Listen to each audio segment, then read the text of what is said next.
Mos i fusni në gojë këto 3 ushqime në darkë, ju shkaktojnë fryrje barku. Të është dashur ndonjëherë të zgjohesh në mes të natës dhe të shkosh për të ngrënë, dhe në ato momente ju duket sikur rrobat ju rrinë përsëri të vogla.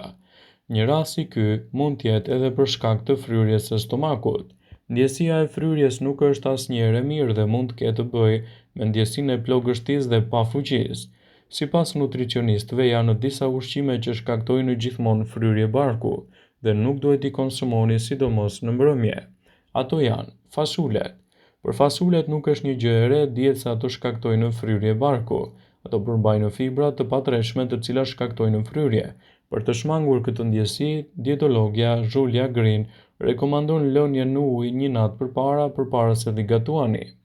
Disa perime si lakra, brokoli, lule lakra shkaktojnë fryrje dhe mos i konsumoni në mbrëmje. Te disa persona edhe kosi mund të jetë një arsye pse ata kanë fryrje të barkut.